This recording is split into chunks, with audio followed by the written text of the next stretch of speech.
Yan, good morning po, Ramings. At salamat po sa pag-unlock sa akin dito. Yan. Bago po tayo mag-start na po magpapakilala, ako po si Joshua Cabrera po, ang owner po ng Red Shell Aqua Park.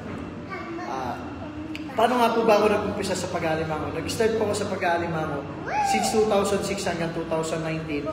Ako po isang tauhan muna sa Makabebe, Pampanga. At nalaman ko po simula sa mga lilit po hanggang sa pagpapalaki po ng alimango, then nagpapakain po hanggang sa pag-harvest at sa pagmamarket po. Nalaman ko po dun sa dating pagkatrabaho ko. Then 2017 po, nung nag-suggest po ako sa amo ko ng vertical mud crab. Ito po yung nag-aalaga tayo ng alimango sa loob lang po ng box or sa system po natin. Then 2018 po, nung na-promote po ako bilang manager po. Yun, tumaas naman po yung posisyon ko. Sweldo tumaas naman kahit paano, pero hindi po sakto doon sa trabaho, kaya nag-resign po ako. Then 2019 po, nag-resign na po ako noon. Napayagan naman ako, nagkaroon ako ng back pay. Then nakaipon naman po ako ng sahod ko. Then yung 2020 po, nung nag-start po ako sa Naik Cavite po, hanggang sa ngayon po. Sa pag-aalimango po kasi, may dalawang way para kumita po.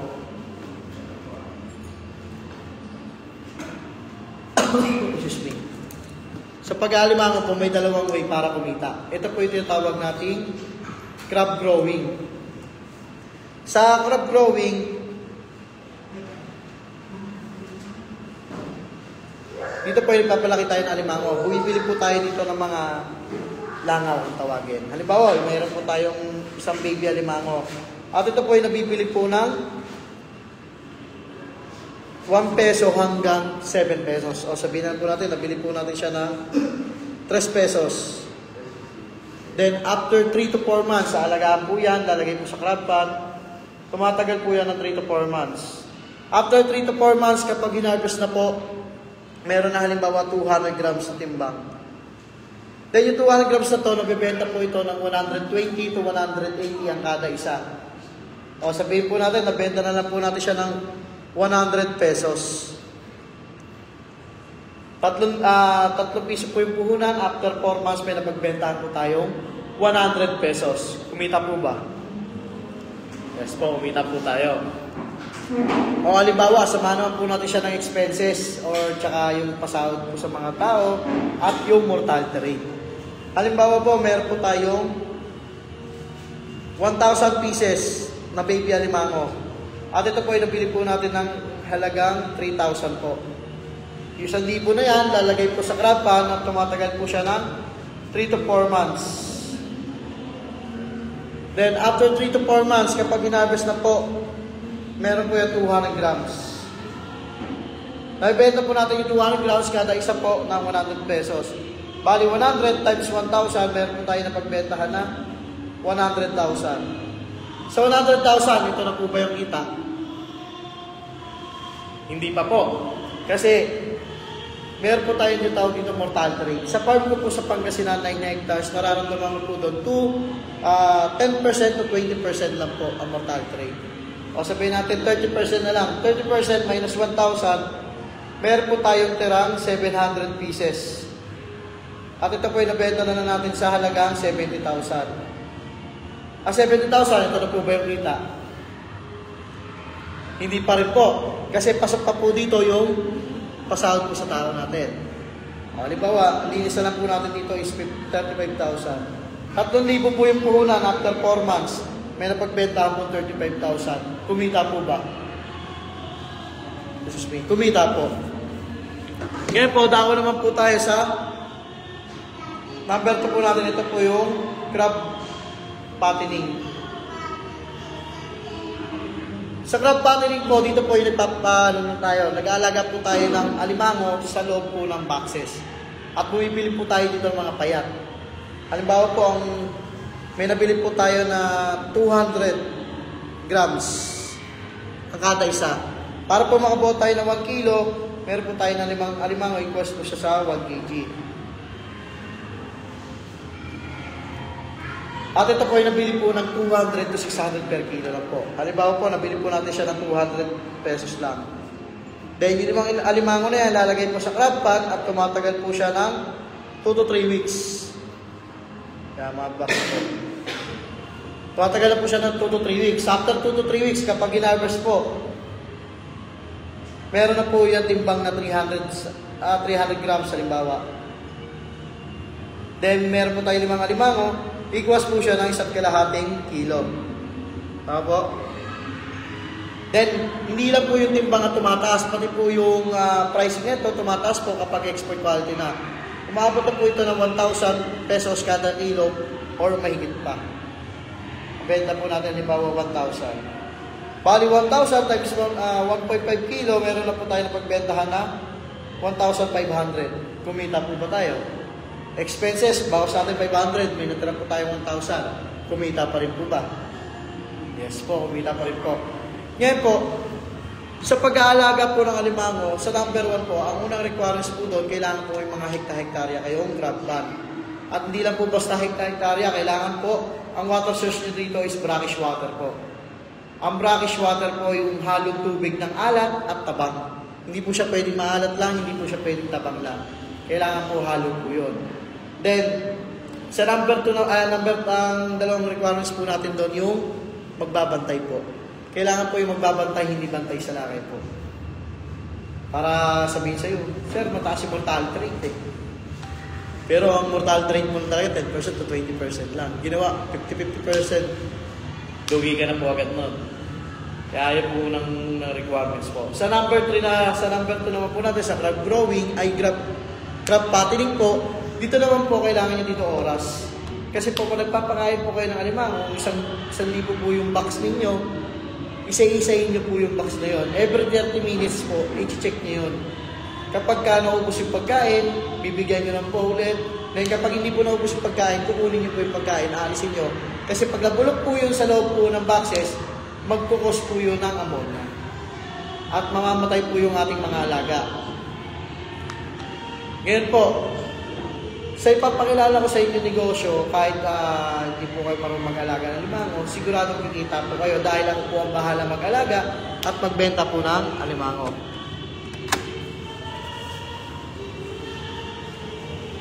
Ito po si Red Shell.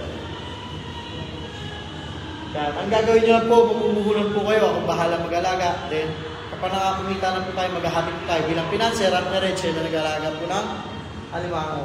Ito po yung sample po ng natin na langaw. Then after 3 to 4 months, ganito na po kalalaki yan. Then may mga legalist din po tayo sa farm. At ito naman po yung ibig sabihin po ng RAS po natin, yung circulating aquaculture system.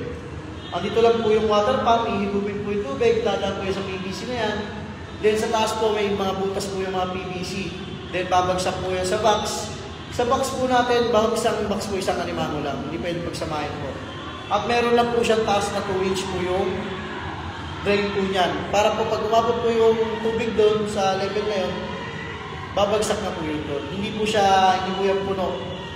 2 inch lang po yung taas ng tubig. Kaya bumagsak po ng bumagsak. Sa pinakadulo po, may nakapang po tayo. Parang alulot po na parang din po dadaan yung tubig para pumunta po sa unang filtration. Then, balik na naman po sa motor, paikot-ikot lang po. Kaya po tinawag siyang recirculating aquaculture system. Sa legalities naman po, nandiyan po yung SEC, DTI, PIR, MERS permit at BPAR po, barangay permit po nasa baba. Then, napalabas din po tayo kay Mark Logan po. May tatlong po tayo, may 4 na klase po ng alimango sa Pilipinas. Ito po yung king crab, red crab, native crab, at green mud crab po. At ang pinapatinig lang po natin dyan, yung king crab at red crab at native crab po. The rest po, yung isa po is hindi po natin pinapatinig yun. Matagal po kasi yun. Then, 3 rin po yung gender niya. Lalaki, babae, at bakla. Opo, may bakla pong alimango. Totoo lang po, kung ako pagpipiliin dito sa 3 na yan, ang pinakagusto ko po yan yung bakla. Siya po yung pinakamasarap sa lahat. Kasi po, hindi naman po siya tunay na bakla. ang tawag na pagkasanayan ng namin tawagin bakla. Pero ang tunay na tawag po talaga dyan is dalagang alimango. Kaya napakasarap po. Lahat naman po ng dalaga masarap. Joke lang po. Dito po yun sa alimango. Sa cycle po natin, nandito po yun. Ito po yung langaw. Then magiging crablets po. Ang crablets po kasi 2 months old na po yung ano niya. Kaya nakalaki. Ngayon po, sa kitaan naman tayo. Sa kitaan po kasi natin, meron po tayong tinatawag ng weekly, monthly, 4 months at 8 months. Ngayon po, naging 3 months lang po yung 4 months at yung 8 months ginawa ko po 6 months. Ito po, limited lang po ito. Kaya hanggang open pa po, sige lang po, go lang po. Unahin natin si weekly. Si weekly po is meron pong 2% at minimum na 1,000 hanggang 90,000. Halimbawa po, ang kapital mo is 50,000. Bali, ang 2% po ng 50,000 is 1,000 po kada isang linggo. Kung iipunin niyo po yan sa loob po ng 24 weeks, meron po yung magiging profit na 24,000. Then, after 24 weeks, babalik ko sa inyo is 50, kaya total of 74,000 sa loob lang po ng 24 weeks or kulang-kulang 6 months. Ngayon po, lumalaki po yung percentage nito, depende sa inyong kapital. Ito po yung weekly pa rin po Kapag 100,000 na po to 900,000, 2.5% na po siya. May bonus na siya, 0.5. Halimbawa po, ang kapital mo is 100,000. Bali, ang 2.5% po na 100,000 is 2,500 kada week. Kung iipunin niyo po yan, sa loob po ng 24 weeks, meron po yung magiging profit na 60,000. Then, after 24 weeks, babalik ko sa inyo si 100. Kaya total of 160,000 sa loob lang po ng 24 weeks or kulang-kulang 6 months. May tanong po ba kay weekly? Wala naman po. Ako po magkatanong, maganda po ba ang kitaan kay weekly? Maganda po. Yan, ako po. Every week po yan. Ngayon po, dako naman po tayo kay monthly. Ay, teka lang po. Kapag 1 million po yung profit nyo dito, 3.5. Kapag 5 million po, 4% na. Habang lumalaki po yung kapital, lumalaki rin po yung profit ninyo. Ngayon po, dako naman po tayo kay monthly. Kay monthly naman po, meron po tayong 12% at minimum na 1,000 hanggang 9,000. Halimbawa po, ang kapital nyo dito is 50,000. Bali, ang 12% po ng 50,000 is 6,000 po kada isang buwan po. Kung iipunin niyo po yan sa loob po ng 5 buwan, meron po yung magiging profit na 30,000. Then after 5 months po, ibabalik ko sa inyo 50, kaya total of 80,000 sa loob lang po ng 5 buwan. Ito po yung lumalaki yung percentage, depende sa inyong kapital. Kapag 100,000 na po tayo, meron na tayong 14%, may bonus na tayong 2%. Halimbawa po, ang kapital mo is 100,000. Bali, ang 14% po ng 100,000 is 14,000 po. Kung iipunin niyo po yan sa loob po ng 5 buwan, meron po yung magiging profit na 70,000. Then, after 5 months po, ibabalik ko sa inyo si capital na 100, kaya total of 170,000 sa loob lang po ng 5 buwan. May question po ba kay monthly? Wala naman po. Ako po ulit magtatanong, maganda po ba ang kitaan kay monthly? Po. Hindi pares lang din po sa weekly. Kapag 1 million po, 17%. Bali ang 1 million dito, meron pong 170,000 kada isang buwan. Ngayon po, dako naman po tayo kay 4 months. Si 4 months po kasi, ginawa ko lang po siyang 3 months ngayon. Tinatawag po nating early crops, kaya sarado po siya ngayon. At ginawa ko na lang po siya na 80 days na lang po siya, yung 3 months po natin. 80 days na lang, tapos yung percentage na, imbis na 150% na po.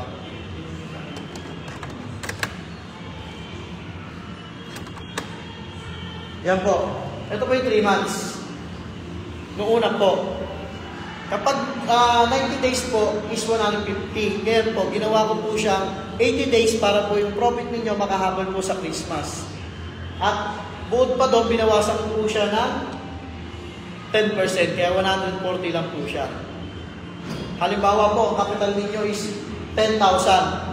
Bali, ang 140% po ng 10,000 is ano na po yan? 14,000 po. Tapos plus, babalik ko po sa inyo si capital na 10,000, kaya total of 24,000 sa loob lang po ng 3 buwan. Apo, iwan ko yan. Yung 90 days po ito eh. Ngayon po kasi, para makabol po yung profit ng December 20, ginawa ko na lang po is, binawasan ko siya ng 10 days, then binawasan ko rin percentage na ng 10. Kasi po, kapag nabawasan po ng 10 days po yun, hindi po sulit, kumbaga, alang-anin po yung laki na alimango. Sir, kasi, may paliwanag kaya yun sa mga ano? Apo. Baka expected talaga nila is 15 talaga yung... Hindi po. Pinaliwanag ko na sa GC, sir. Apo. Nasa GC yan, sir. Pinapaliwanag ko po sa GC yan bago kayo open. Ngayon po, dahil nilabas ko po si Early Crabs, ito naman pong Early Crabs na to, ito po yung sasagot sa Christmas ninyo. Ngayon po, dahil po kasi nagre-request na ilabas ko rin po yung Early Crabs kay grower 8 months. Ngayon po, ilabas ko na po siya. Ito naman po yung sasagot sa Christmas ninyo. Hindi po siya 8 months, 6 months na po siya. Ngayon po, halimbawa po, capital mo is 50,000. Bali, ang 1,000% po ng 50,000 is 500,000 po. Plus, ibabalik ko pa sa inyo si 50, kaya total of 550,000 sa loob lang po ng 8 buwan. Ito po yung limited lang po. Kapag napuno na po yung slot natin dito or yung target natin na 4 million, is automatic po yan, nababalik po sa 8 months. Ngayon po, question sir. May tanong po ba kayo? Yung sir, hindi siya bawas sa akin. So, profit na mayroon po sa 1,000 pa rin po siya. Yung sa 3 months lang po binawas natin kasi dahil po nagre-request na, ay sir, lampas na ko eh. Yung sa 3 months lang. Binawasan na 10%. Sir, minimum 10,000. Apa, minimum po. Tapos pwede yung 10, 20, or yung naka-bracket mo lang. Pwede po yan 15, 20, computation ko lang po yan. Apo. Kapag kinumpit naman po natin yan dun sa Red Shell account ninyo, automatic naman po yan. Ngayon po, may tanong pa po ba? Shoutout muna po tayo. Shoutout po sa mga viewers natin dyan sa OFW po. Wala po sa inyo. Yan. May tanong pa po ba? Wala na po. Ngayon po, sino po ba dito nakakilala kay Ninong? Kay Ninong Warren Buffett. Yan po. Si Warren Buffett po kasi, yan. Si Warren Buffett po kasi, isa sa pinakamayaman at pinakamagaling na investor sa buong mundo po. Bakit po sinabing pinakamayaman? Si Warren Buffett po kasi hindi po siya nagtatrabaho para kumita po ng pera. Ang ginagawa niya po, ang pera ang nagtatrabaho para kumita po siya ng pera. Ang pera ang nagtatrabaho para kumita po siya. Sa madaling salita po, yung pera, pinapasok niya na po sa isang company, then yung company po ang magtatrabaho para sa kanya. Then kikita na po siya. Ganon din po tayo. Ngayon po, meron pa yung isa pong kasabihan na lahat ng itlog ninyo, huwag niyo po ilalagay sa isang basket lang. Kumbaga, lahat po, ang kapital ninyo, huwag niyo po ilalagay sa isang company lang. Katulad po na itong ni Red Shell. Nakita niyo po si Red Shell, minimum po tayo 1,000. Nag-start muna kayo sa mababa, then nung nakita niyo po maganda si Red Shell, tsaka niyo po pwedeng dagdagan. Ngayon po, tapusin ko na aking presentation po. Ako po ulit si Joshua Cabrera po. Sino po ba dito gusto habang natutulog kumikita po yung pera? Yung kapital. Siyempre, lahat naman po. Habang nasa trabaho po, kumikita pa rin po.